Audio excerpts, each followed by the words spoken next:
জাকাত কাদের উপর ওয়াজিব, কাকে কে জাকাত দেবে?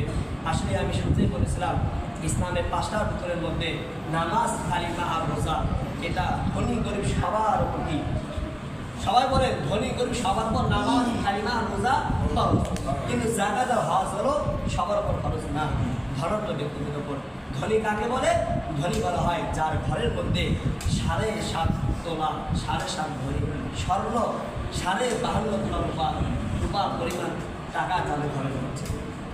এই বাবজান সবাই খেয়াল করেন, আপনার বাড়িতে আপনার ওয়াইফ, আপনার বাড়িতে আপনার মেয়ে, আপনার বাড়িতে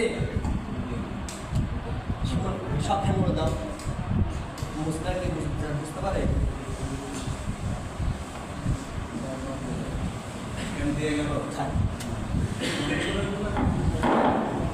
আমি যেটা বলতেছিলাম ধনী কারা? যাদের বাড়িতে, সবাই খেয়াল করেন, যাদের বাসায় 7.5 ভরি স্বর্ণ অর্থাৎ 88 গ্রাম স্বর্ণ যাদের বাড়িতে রয়েছে, আপনার বাড়িতে আপনার ওয়াইফ, মেয়ে, বোন, ভাইনি, ভাতিজি, তাদের কারেন্ট রয়েছে, গলা হার রয়েছে, এগুলো রয়েছে, সব মিলে 7.5 ভরি স্বর্ণ হয়েছে। তাহলে ওই মার উপর, ওই বোনের উপর তাকে হিসাব করে জাকাত ফরজ হয়েছে।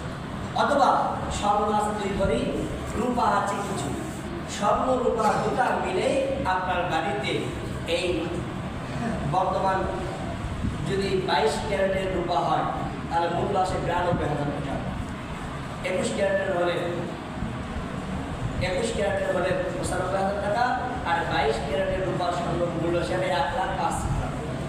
অর্থাৎ এক কথায় যার বাসায় 1 লক্ষ টাকার মতো জিনিস, টাকা পয়সা, নগদ টাকা রয়েছে, যে টাকাগুলো আপনাদের কাজে লাগে না, অতিরিক্ত ওজনের বোঝাতে পারি আপনাদেরকে, আপনার বাড়িতে খাইতে যাইতে ঘর ফসল, তারপর ফ্রিজ, খাট, হুন্ডা, এগুলো বাদ দিয়েও আপনার ব্যাংক অ্যাকাউন্টে, যে ব্যাংকেই বলেন, বিকাশ বলেন, নগদ বলেন, বা রূপালী বা সুরের ব্যাংক যেখানেই বলেন, আপনার বাড়িতে 90-1 লাখ টাকার মতো টাকা কি অতিরিক্ত আছে।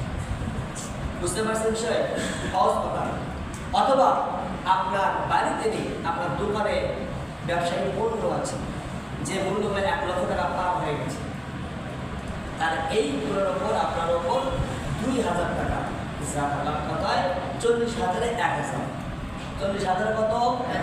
সবাই বলেন 40,000-এ যদি 100